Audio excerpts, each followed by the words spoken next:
I remember seeing a post from Gia Monet. She has a clothing store online and in store, and a customer tried on a it was a bodysuit, and it had doo-doo stains on it. And the customer walked out of the fitting room and didn't even pay for it.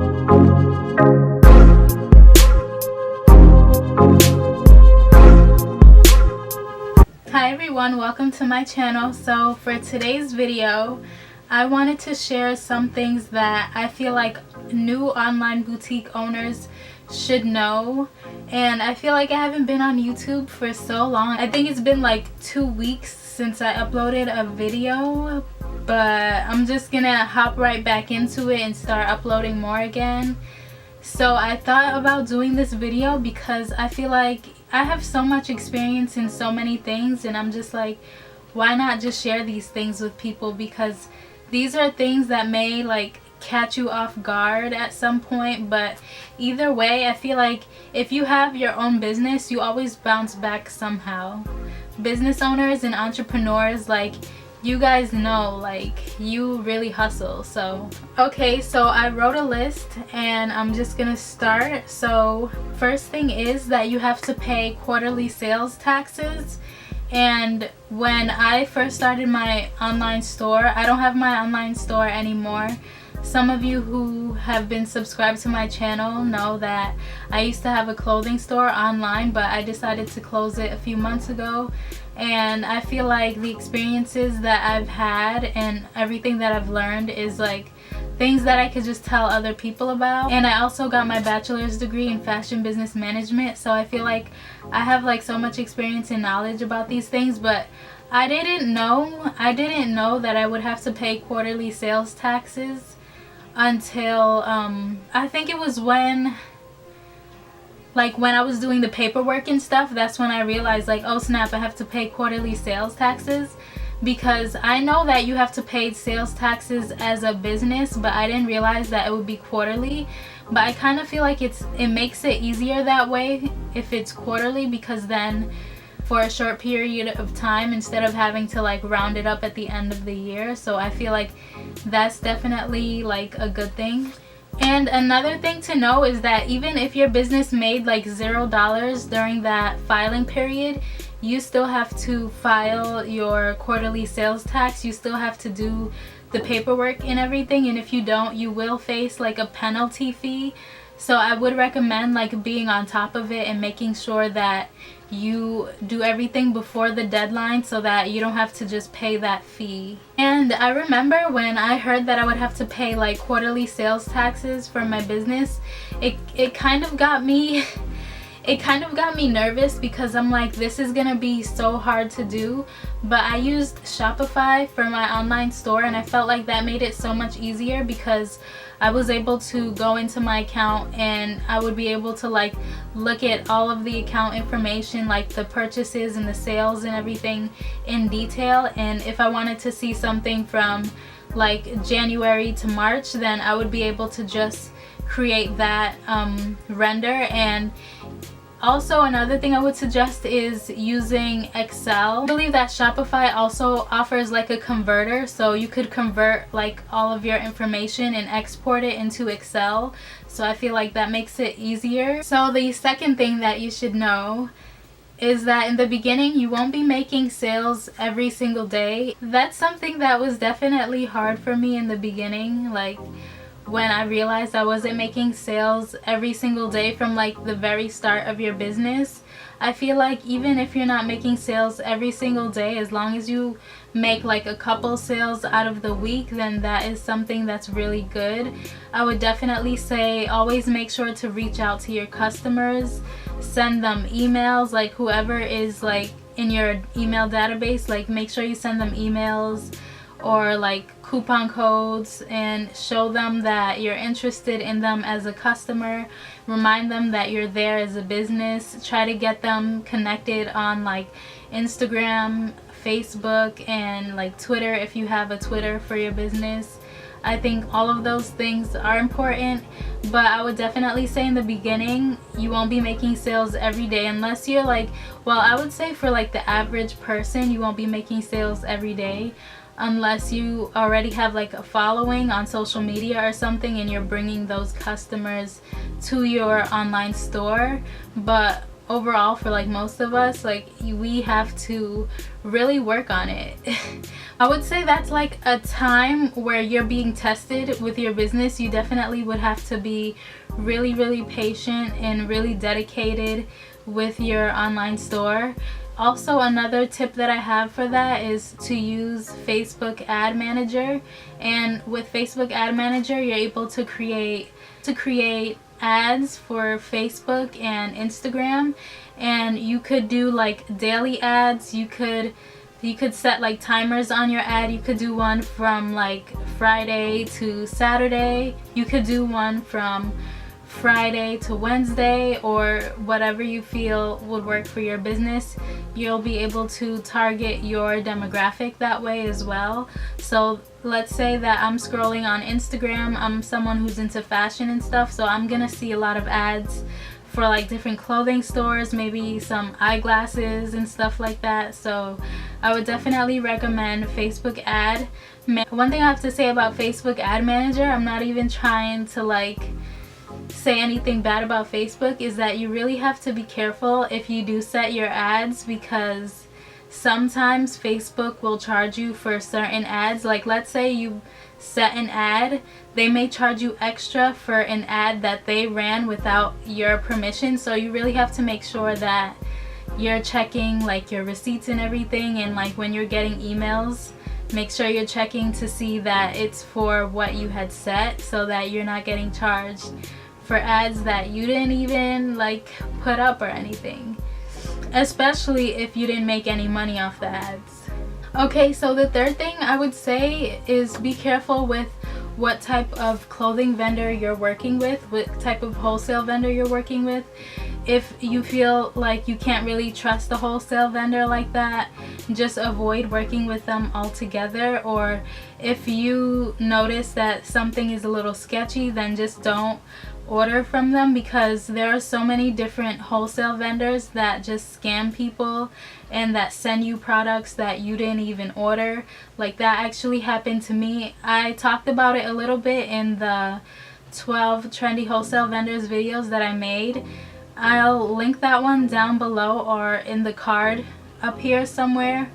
But I actually got scammed by Style by Wholesale, and I really knew that I shouldn't have ordered from them, but I still did. They ended up sending me something completely different from what I ordered online, and it was from like a Chinese company and everything. They didn't give me a refund. My bank didn't give me a refund or anything. So I would definitely say be careful with who you are ordering from online, especially online. There are so many different businesses that like to scam people online. So to avoid like wasting your money and your time, definitely really make sure that you are looking into the wholesale vendors that you order from, so that you could avoid that completely.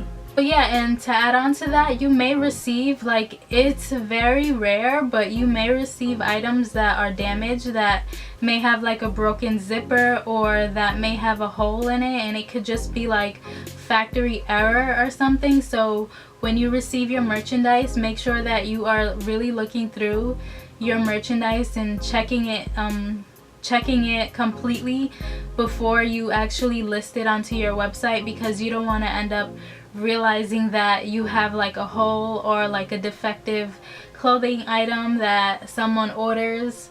So really make sure that you look into that. A lot of the time that is really rare, but it's still something that you should pay attention to.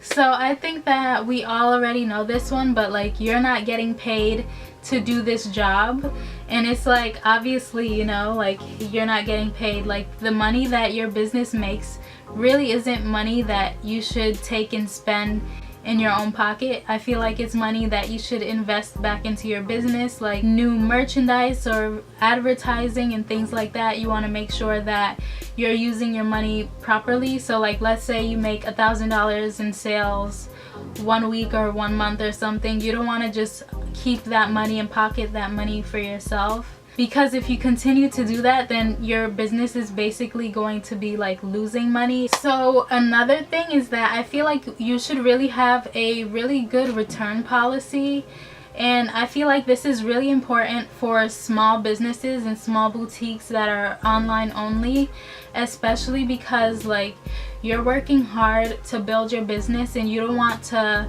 have a customer send something back that was worn or that has like certain damages on it that you know it wasn't sent out with. Maybe it has stains on it now, and it's like you won't be able to do anything with that clothing item anymore. So you want to make sure that you have a really good return policy, because a lot of people, when they're ordering online, especially when they're ordering from clothing stores, they like to really take advantage, and people go as far as lying just so that they could send things back. And I'm sure we've all seen that even in clothing stores. So I would definitely say have a really good and firm return policy, something that you know will really benefit you as a business but also the customer. But really think about your business at the end of the day. Like for me, I wasn't accepting returns on like bodysuits or bathing suits and stuff like that. I would not do that. I've heard so many horror stories about that, and even like in certain clothing stores you see really dirty clothing items that have stains and everything on it. And like as a business owner, you work too hard to build your business, and you work too hard and you spend your money on those clothing items to make a return on investment, not so that you could waste it. I remember seeing a post from Gia Monet. She has a clothing store online and in store, and a customer tried on a it was a bodysuit, and it had doo-doo stains on it.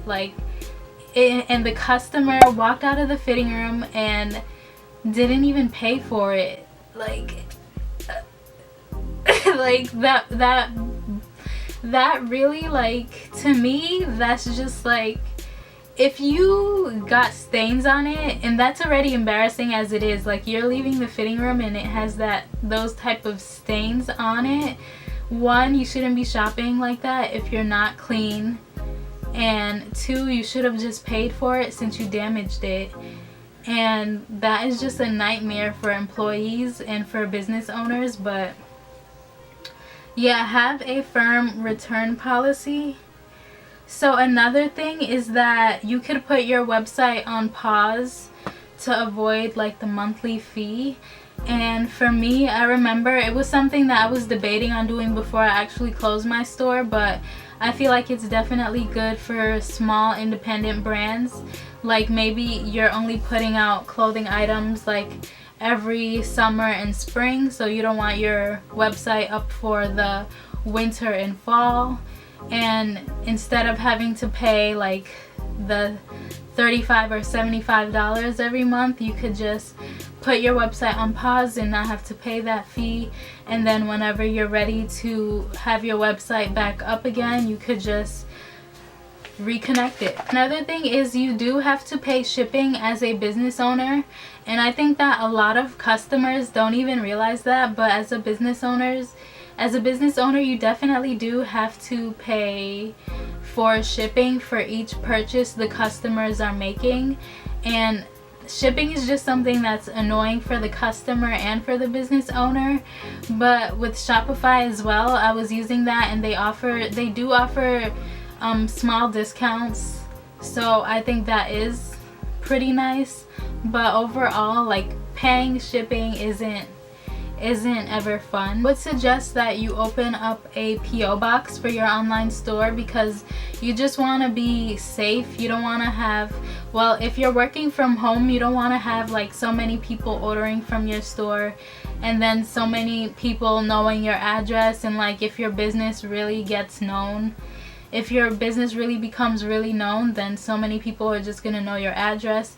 Or if customers have to return or exchange something, they'll know where you live. So if you're working out of your home and not like out of a warehouse or out of a showroom, you want to make sure that you have a P.O. box available for your customers to just send their items over to. Another thing is that you can private label your merchandise for your online clothing store, because let's say you don't want people to know where exactly you're buying your clothing from. You could have your merchandise just say your name on it, like your clothing brand name on it, instead of it having like the vendor's name on it, so customers won't know exactly where you've gotten your clothing items from. But I feel like this is also something that you could choose to do or not do in the beginning, but I feel like once your business starts growing, like maybe it would be a good idea, and overall it would just make your business just look so much cleaner and so much nicer.